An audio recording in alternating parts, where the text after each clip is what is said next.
It was supposed to be a simple job. A few weeks on a farm, helping out with the harvest, staying in a small house on the edge of nowhere. Just a way to make some quick cash before my next big move. I never thought it would be anything more than long hours and simple labor. But I should have known better.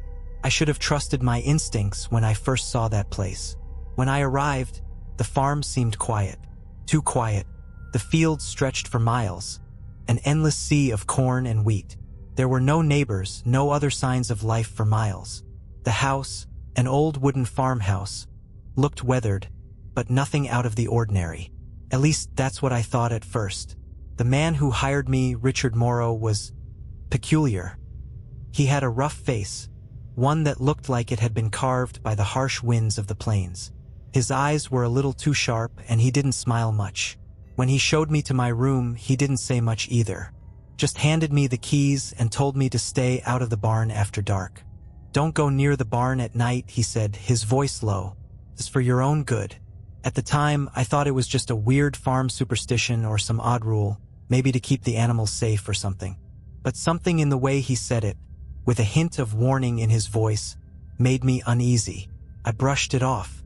What could happen on a farm in the middle of nowhere? The first few days were exhausting but normal.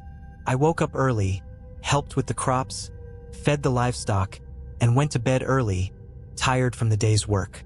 But as the days passed, I started noticing things. Small things at first. The shadows seemed to move differently at night. The wind always felt colder around the barn. And sometimes when I walked past it, I could swear I heard something, some kind of scratching or scraping, coming from inside. At first, I thought it was just the wind or the animals, but that sound, it wasn't like anything I had ever heard before.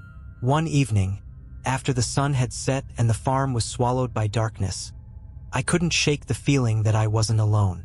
I just finished my chores and was heading back to the house when I saw him, Richard, standing outside the barn, staring into the darkness. His back was to me, but I could see the outline of his body, tense, unmoving. I called out to him, "Hey, Richard, you need help with something?" He didn't answer. I walked closer, my heart beginning to race. But before I could say anything else, he turned slowly, his face pale, eyes wide, like he'd seen something that made him fear for his life. "Get inside," he said, his voice barely a whisper. Now, I didn't argue. I ran inside, and from the window, I watched him walk back to the barn, disappearing into the darkness. I didn't sleep that night. Couldn't. Something was wrong. I could feel it. But what was it? The next day, Richard was different. His face was even paler than before, and his eyes had dark circles under them. He barely spoke to me, and when he did, his voice had an edge to it, a sharpness, like he was on the verge of breaking. I could tell he hadn't slept either. I tried to act normal, but the tension in the air was suffocating. I kept telling myself that it was just my imagination running wild, but every time I went outside, I couldn't shake the feeling that I was being watched. It wasn't just the barn anymore. It was everything. The fields, the trees lining the property, even the house. The whole farm felt wrong. I began hearing strange noises at night, soft whispers carried by the wind, faint footsteps on the floorboards when I was alone in my room, and that constant scratching sound from the barn. After a couple of days, my patience wore thin. I had to know what was going on. I needed answers. That night, after Richard went to bed, I quietly slipped outside, careful not to make a sound. The moonlight bathed the land in an eerie glow, casting long shadows across the fields. My breath hung in the cold air as I approached the barn, the familiar scratching noise growing louder. It sounded like something or someone was trapped inside. I hesitated for a moment. Was this a terrible idea? Should I just go back to bed and forget everything? But the curiosity gnawed at me. I had to know. I reached the barn door and pushed it open. The hinges creaked in protest, and I winced at the sound, praying it wouldn't wake Richard. Inside, it was pitch black, save for the faint light coming through the cracks in the walls. I could barely make out shapes in the darkness, but the scratching was louder now, almost frantic. I took a step inside, then another, feeling my heart race with every move. Then, just as I was about to cross the threshold into the barn's main area, I froze. There, in the corner, I saw it. A figure, dark, humanoid in shape, but twisted in a way I couldn't comprehend. Its limbs were long and crooked, like they didn't belong to a human body. And its face, it wasn't human at all. It was a grotesque mass of contorted features, half hidden in the shadows, but there was no mistaking the eyes. They glowed, faintly at first, but the longer I stared, the brighter they became, until they were burning with an unnatural light. The scratching stopped. The air grew thick with a suffocating silence. Couldn't move, couldn't breathe. The thing in the corner was staring right at me now, its eyes piercing through the darkness, locking onto mine. I wanted to scream, but no sound came out. Then I heard Richard's voice, harsh and breathless from the doorway. "What the hell are you doing?" I spun around, my heart pounding in my chest. Richard stood there, his face twisted in a mix of fear and anger. He stepped toward me, slowly, like he was afraid to get too close. "You shouldn't have come," he muttered. "Now you've seen it, and it won't let you go." I backed away from him, my mind racing. "What is that thing? What the hell is it?" Richard didn't answer right away. He just stood there, his eyes flicking between me and the thing in the corner. Finally, he spoke in a voice barely above a whisper. "It's the reason I hired you," he said, his voice trembling. "It's the reason we're all here." I didn't understand. My mind was spinning with 1,000 questions, none of them making any sense. But before I could ask another one, the thing in the corner moved. Slowly, deliberately, it began to crawl toward us, its limbs cracking and snapping with each movement. Its eyes never left us. Richard turned to me, his face pale. "Run! Now!" I didn't need any more encouragement. I turned and bolted out of the barn, my heart pounding so hard in my chest I thought it would explode. The night air sliced through my lungs, but I didn't care. I could feel the thing behind me, its presence, its cold, suffocating energy. It was gaining on me. I could hear Richard's footsteps behind me, but he was slowing down. He wasn't running as fast as I was.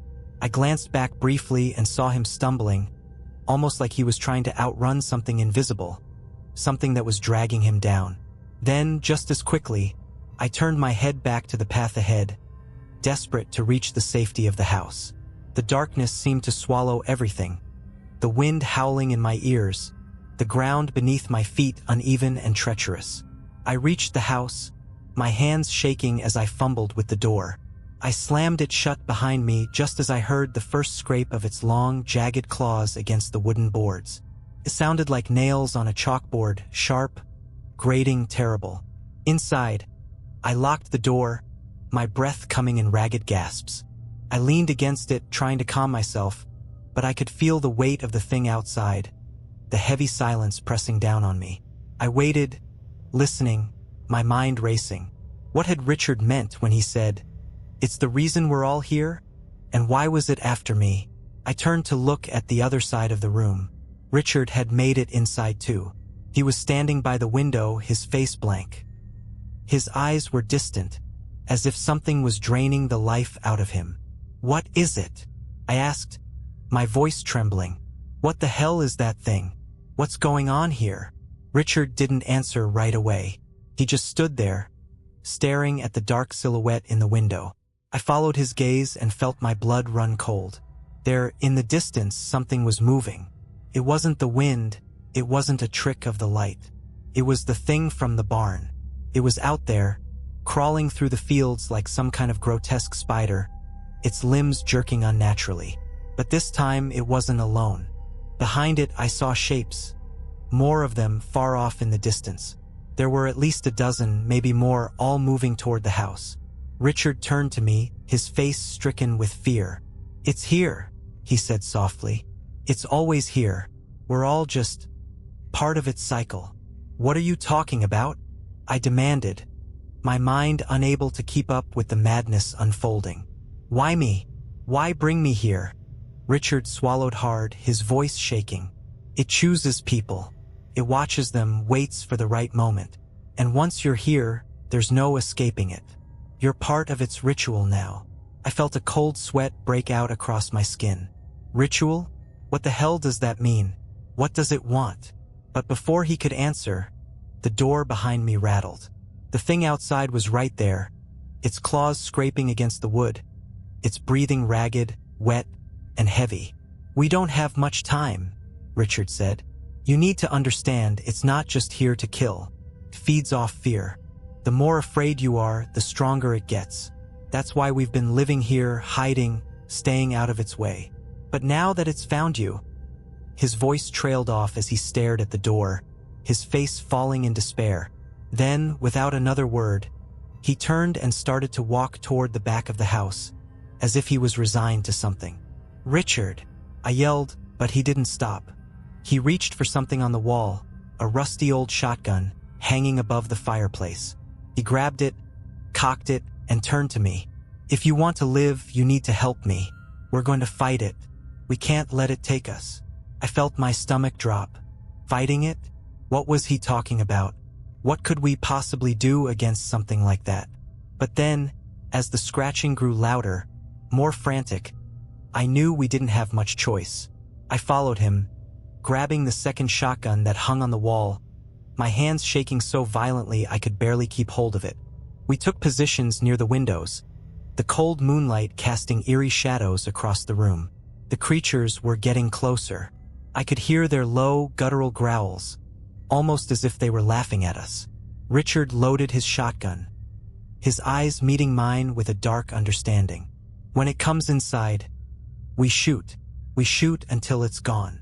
I wasn't sure if he meant the creatures or if he meant us, but at that moment I didn't care. I just knew that whatever happened next, I wasn't ready to die. Not like this. The first strike came sooner than I expected. The thing outside slammed against the door with such force that it rattled the entire frame, sending dust and debris falling from the ceiling.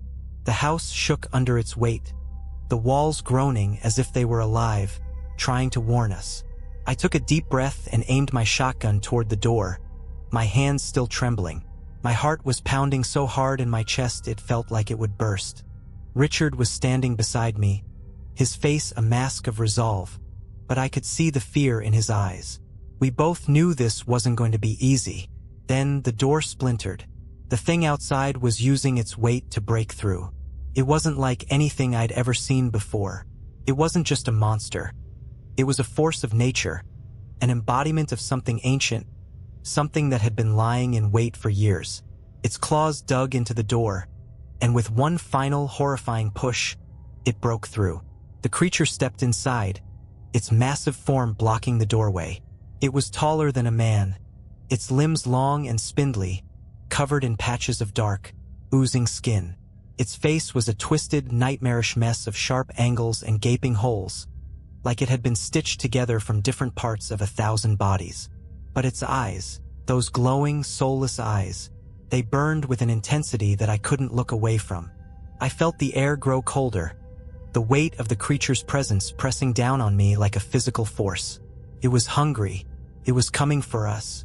Richard fired first. The sound of the shotgun's blast was deafening, but the creature didn't flinch.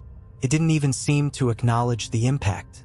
Instead, it let out a terrible, inhuman screech and lunged toward us, moving with unnatural speed. I fired, but my shot went wide. I could feel the tremor in my hands, the panic rising up in my throat, choking me. The creature was too fast, too strong. Richard was screaming now, trying to reload his shotgun, but the creature was already upon us. It slashed at him with its long, jagged claws, tearing through his shirt and ripping into his flesh. He staggered back, blood spraying across the room as he fell to the floor, his shotgun slipping from his grasp. I was frozen, my mind racing but my body paralyzed with fear. I had to do something. I had to move. I grabbed the shotgun again, hands shaking, and aimed at the creature's head. It turned toward me, those eyes locking onto mine, and I swear I could feel its gaze burning through my very soul. The world seemed to slow down. I fired. The blast hit it square in the face, but it didn't go down. It didn't even stumble. Instead, it let out a guttural roar that shook the walls, and then it began to crawl toward me.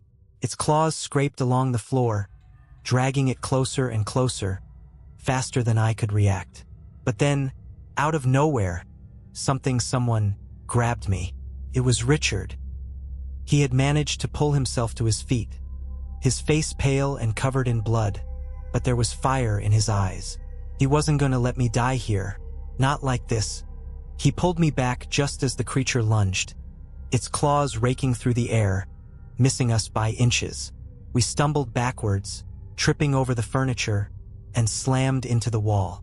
My heart was racing, my breath coming in ragged gasps, but I couldn't stop moving. Richard grabbed me by the arm and pulled me toward the back door. "We need to get out of here," he said, his voice strained. "There's a cellar under the house. We can hide there. It won't be able to follow us." I didn't hesitate. We ran for the back door, but as we reached it, I heard a loud crash behind us. The creature was coming, and it was faster now, angrier. I could hear its footsteps thundering against the floorboards, its claws scraping against the wood like knives. It was close. Richard yanked open the door and we ran down the steps to the cellar. The air down there was musty, thick with the smell of old earth and decay. We slammed the door shut behind us and I could hear the creature's growls echoing above us, muffled by the thick layers of stone and dirt. We crouched in the dark, barely daring to breathe. I could still feel the weight of its presence, that oppressive feeling that it was out there, waiting for us. It wouldn't stop, couldn't stop. Richard looked at me, his face grave. "It's not over," he whispered. "It's just begun." I didn't know what he meant, but I could feel it in my bones. This wasn't just a monster. This was something much worse. Something old. Something that had been waiting. And now it had us. We sat in the cellar for what felt like hours, the weight of silence pressing down on us, the only sound being our shallow breaths. The creature above us was relentless, pacing back and forth, scratching and clawing at the floorboards as if it could sense us, as if it knew we were hiding in the shadows beneath its reach. I could feel my heart pounding in my chest, each beat like a drum that threatened to give away our position. My eyes kept darting to the small window high above us, where the faint light of the moon barely filtered through the dirt and wood.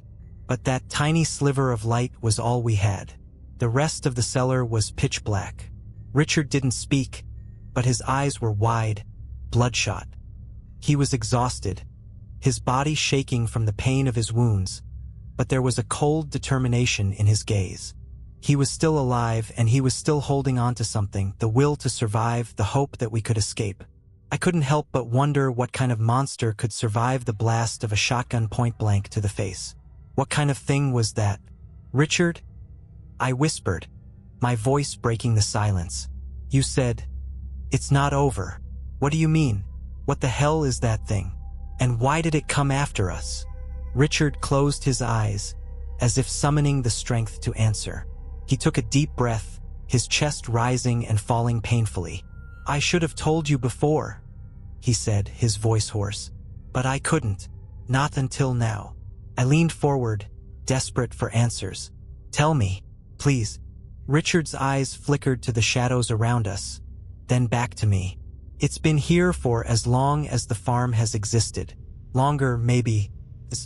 It's part of the land, part of the earth. It's not just a creature. It's the force. An ancient force that feeds off fear, pain, and suffering. That's why it chooses people. It doesn't just kill. Tortures, breaks you down until you're nothing but fear and despair. Then it feeds. The more terrified you are, the stronger it gets." I felt a chill run down my spine. "So it's been here waiting for anyone it can feed off?" Richard nodded, his face grim. "Yes, and it's not just the creature. It's everything around here. The land, the crops, the animals. All of it is a part of the cycle. It's why people disappear. It's why no one stays on this farm for long. The farm is cursed. And once you're here, you're part of it." I could feel the weight of his words sinking in, pressing on my chest. The air in the cellar seemed to grow even colder, more suffocating, as if the walls themselves were closing in. The thought of what he was saying, of being trapped in this twisted ritual, this never-ending cycle of fear, was too much to bear. But there was no going back now. I grabbed his arm, my voice shaking. But why us? Why did it come after us? You said it chooses people. How does it know? Richard's eyes grew distant, his mind racing with memories, with truths he'd been hiding from himself for so long. It watches, he said, his voice barely audible. It watches from the land, from the trees, from the barn. It sees when you're vulnerable, when you're lost. And it chooses the ones who are weak, who are most afraid. I felt my stomach twist into knots. And the people who've worked here before, what happened to them? Richard's face darkened. He didn't answer right away. Instead, he slowly shook his head. They're part of it now, he muttered. The ones who didn't escape, who didn't get out in time. They become part of the land, part of the force. Their souls, their essence, trapped in the earth, feeding the thing that hunts us. I recoiled at the thought. It was madness. Couldn't believe it. But everything around me, the whispers in the wind, the shadows that moved on their own, the scraping claws of the creature, told me that this wasn't just some nightmare. This was real. What do we do? I whispered, almost afraid to ask. How do we stop it? Richard's face tightened with frustration. You can't stop it. Not completely. It's too strong. Too old. The only thing we can do is survive long enough to get out. To leave the farm. The thing can't follow you if you leave the land, if you step off its soil. But you can't go alone. It'll follow. Always. It's its way of making sure you never forget. I felt a rush of panic. Then how do we escape? We have to make it to the highway. To the road, Richard said, his voice steely. The farther we get from this place, the better. We can't stop to look back. We can't let it catch us.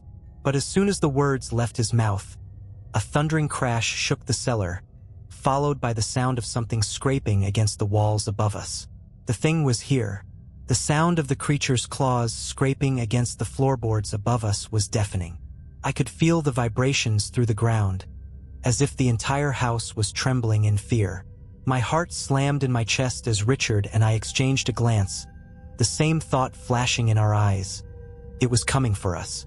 Richard moved quickly, his pain momentarily forgotten as he grabbed my arm and pulled me toward the far corner of the cellar. His hands were shaky, but there was a determination in his eyes. We need to get to the back entrance, he said, voice tight. It's our only shot. I didn't need convincing. We couldn't stay here, not with that thing closing in. We both knew that if we didn't leave now, we were as good as dead. We made our way through the dark, stumbling over boxes and old crates, trying to keep as quiet as possible. The noise upstairs grew louder, more frantic, like the thing was searching, hunting for us. I could feel the air growing colder, the fear creeping back into my bones with every passing second. Finally, we reached the small door that led to the back of the house, hidden behind piles of rotting hay.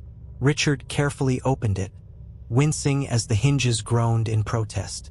We both stepped into the night air, and for a split second, I thought we might actually make it. I could see the faint outline of the fields ahead of us, the moonlight casting long shadows over the corn. But then, the ground beneath us trembled. The creature was here. I turned, and there it was, standing in the doorway of the cellar, its glowing eyes locked onto ours. It was even bigger now, its twisted limbs extending in all directions like some nightmarish spider. Its face, God, its face, was the stuff of nightmares, a mass of raw, bleeding flesh that shifted and warped, as if it were made from 100 different people's faces, all stitched together. Run! Richard shouted, shoving me forward. We sprinted across the yard, toward the safety of the open fields. The creature shrieked from behind us, a horrible sound that made my skin crawl. Its claws dug into the earth, scraping the dirt as it chased us. We couldn't stop. We couldn't look back. But as we neared the edge of the field, the creature's screech reached a fever pitch. I looked over my shoulder, and for a split second, I saw it. Its face twisted into a grotesque mask of rage. And then, to my horror, I saw something that froze me in place. The field, it was moving. The ground beneath us was shifting, the earth itself alive with writhing shadows, like the land was rejecting us, pulling us back into its grasp. I realized then, with sickening clarity, that the farm itself was part of the creature. It was a part of the ritual. "Run!" Richard screamed, pulling me forward once more. "Keep going. Don't stop." We pushed through the tall grass, running faster than I ever thought possible. But the ground kept pulling at our feet, the shadows wrapping around us like a noose. Just when I thought we wouldn't make it, I saw it. The highway just ahead, through the trees. The safety of the road. I pushed forward with everything I had, my legs burning, my breath ragged. And then we were there. The asphalt beneath our feet felt solid and real, like a lifeline in the midst of madness. We didn't stop. We kept running, the creature's horrible screech echoing behind us, but it couldn't follow. Not here. Not on the road. We didn't look back. The days that followed were a blur.